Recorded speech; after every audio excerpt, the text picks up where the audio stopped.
ఇక ఖమ్మం జిల్లా విషయానికి వస్తే పాపులేషన్ 14,01,638 మంది పాపులేషన్ ఉన్నారు. ఇందులో ఎస్సీలు 19.92, ఎస్టీలు 14.22, ఓసీలు 11.78, మైనార్టీలు 8.6, బీసీలు 44.34% మంది ఉన్నారు.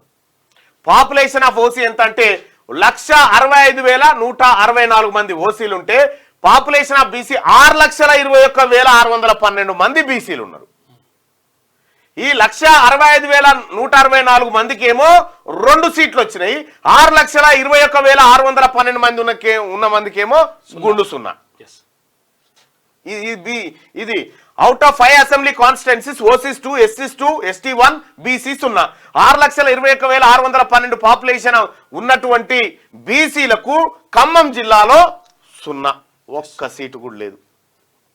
As we compare east while Khammam district 9,42,312 బీసీలు ఉన్నారు.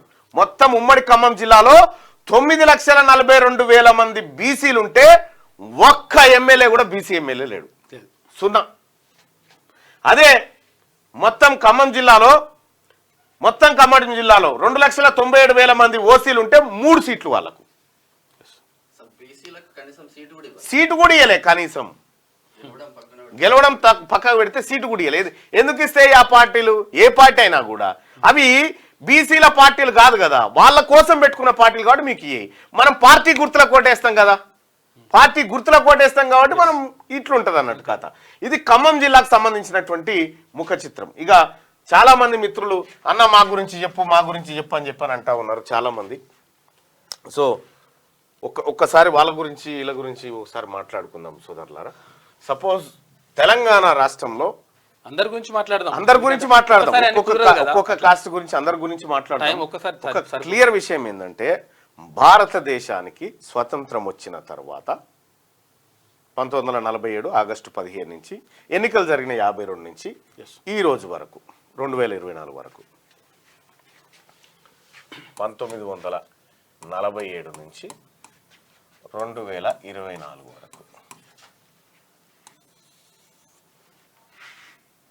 తెలంగాణ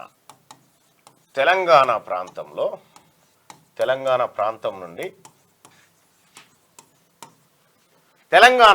నుండి ఒక్క వ్యక్తి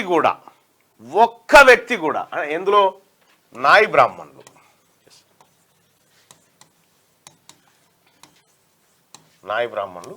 వీళ్ళని మంగలి అంటే కొంతమంది తెలియదు కాబట్టి చెప్పడం. అయితే ఈ నాయి బ్రాహ్మణులు తెలంగాణకు స్వాతంత్రం వచ్చినప్పటి నుంచి ఇప్పటిదాకా ఒక్క నాయి బ్రాహ్మణుడు కూడా తెలంగాణ ప్రాంతం నుంచి మండలికి పోలే, అసెంబ్లీకి పోలే, పార్లమెంటుకు పోలే, ఎక్కడ లేదు, ప్రాతినిధ్యమే లేదు. ఒక్క చట్టసభకు కూడా ఇప్పటి వరకు ఒక్క నాయి బ్రాహ్మణుడు పోలే. ఇప్పుడు ఖమ్మం జిల్లాలో 2,97,000 మంది ఉన్నటువంటి ఓసీలు 3 పోయారు. 3 ఓపెన్ సీట్లుంటే, 3 జనరల్ సీట్లుంటే 3 పోయారు కదా ఓసీలు. మరి తెలంగాణ రాష్ట్రంలో సమగ్ర కుటుంబ సర్వే లెక్కల ప్రకారం నాయి బ్రాహ్మణుల జనాభాని కేసీఆర్ ఎంత అని చెప్పిందంటే 3,09,798 మంది నాయి బ్రాహ్మణులు ఉన్నారని చెప్పి ఎస్కే సమగ్ర కుటుంబ సర్వే లెక్కల ప్రకారం తేల్చిరు. మరి ఎవరా నాయి బ్రాహ్మణులు ఇంతకు? అంబేద్కర్ చెప్పిండు కదా, అధికారానికి దూరంగా ఉండే జాతులన్నీ అంతరించిపోతాయని చెప్పిండు కదా. మరి ఇంతకంటే తక్కువ ఉన్నటువంటి వెలమ సామాజిక వర్గం నుంచి 14 మంది అసెంబ్లీకి పోయిర్రు. మీ నాయి బ్రాహ్మణులు అంటే మంగలి వాళ్ళ దాంట్లో సగం కూడా లేరు, వీళ్ళు 14 మంది పోయిరు. మరి వీళ్ళకంటే 3 రెట్లు ఎక్కువ ఉన్నటువంటి నాయి బ్రాహ్మణులు ఒక్కరు కూడా ఇప్పటి వరకు మండలి, అసెంబ్లీ, పార్లమెంట్లో అడుగు పెట్టలే, అడిగే పెట్టలే అందులో. ఇంకా గమ్మత్ విషయం, మరి ఎవరు ఈ నాయి బ్రాహ్మణులు? ఎవరు నాయి బ్రాహ్మణ సోదరులారా?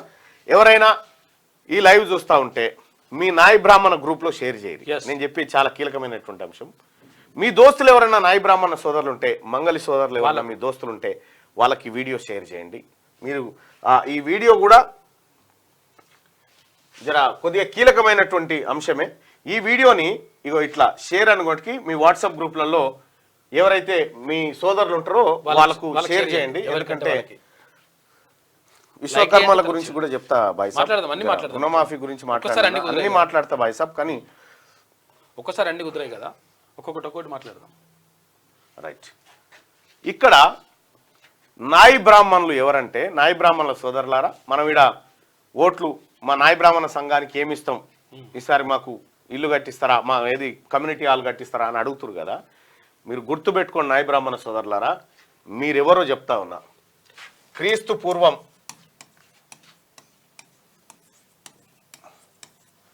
362 సంవత్సరం, అంటే క్రీస్తు పుట్టలే అప్పటికి, అంటే యేసు క్రీస్తు పుట్టలే అప్పటికి పుట్టలే. మగధ సామ్రాజ్యం,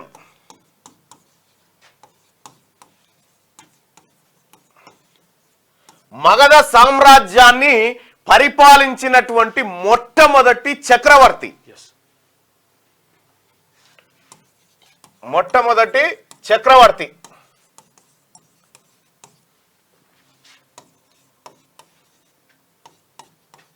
మహాపద్మానంద. ఈయన ఈ మహాపద్మానంద చక్రవర్తి ఎట్లా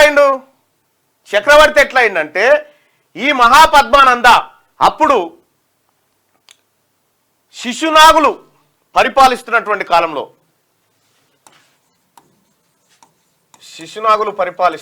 కాలంలో వీళ్లకు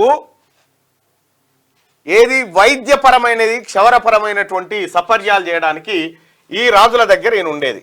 ఎవరు? ఈ మహాపద్మానంద. ఈయన ఉంటే ఈయనని ప్రతిరోజు అవమానించారు వీళ్ళు ప్రతిరోజు అవమానించి, ఈయనకున్నటువంటి కొడుకులు ఈయన ప్రతిరోజు అవమానిస్తే అవమానాన్ని భరించలేక అదే నూరుకొచ్చిన కత్తితో ఈ కుటుంబాన్ని మొత్తం చంపేసిండు. ఈ కుటుంబాన్ని అవమానాన్ని భరించలేక చంపేసిండు మహాపద్మానంద. తనకు తాను చక్రవర్తిగా ప్రకటించుకొని ఎవరైతే రాజులు ఉన్నారో అందరు రాజులను ఓడించాడు. ఓడించి చక్రవర్తి అయిండు. చక్రవర్తికి రాజుకు తేడా మళ్ళీ అది కూడా చూడాలి. చక్రవర్తి అంటే అసలు యాక్చువల్గా రాజులు, సామంత రాజులు ఉంటారు. సామంత రాజులు చిన్న చిన్న రాజ్యాలు ఉంటాయి. ఈ చిన్న చిన్న రాజ్యాలన్నిటికీ ఉమ్మడిగా ఉండేటువంటి వాడు చక్రవర్తి. అందుకని చక్రవర్తి గొప్పోడు. అయితే ఈ మగధ సామ్రాజ్యం ఈ ఎక్కడ దాకా ఉంది ఎరికేనా? ఇటీవల మొన్న కరీంనగర్ జిల్లా రామడుగు,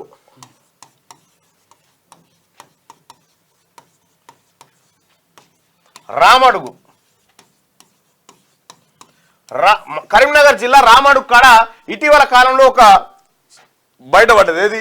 ఇది పురాతన విగ్రహం బయటపడ్డతోటి. ఆ పురాతన విగ్రహం ఎక్కడదంటే ఈ మహాపద్మానంద కాలం నాటిది. అది ఆ కాలం నాటి విగ్రహాలు బయటపడ్డాయి. ఆ రాజు పరిపాలిస్తున్నట్టు ఈయన ఎవరు? మహాపద్మానంద మంగలి.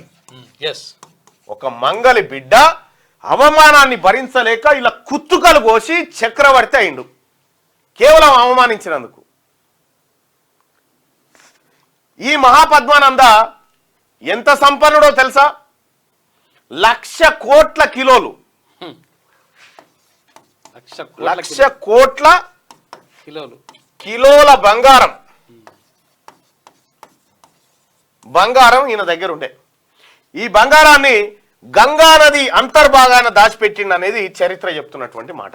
సరే, అది పక్కకు పెడితే, మరి నాయి బ్రాహ్మణ సోదరులారా, ఈయన ఎరికేనా మీకు ఎప్పుడన్నా?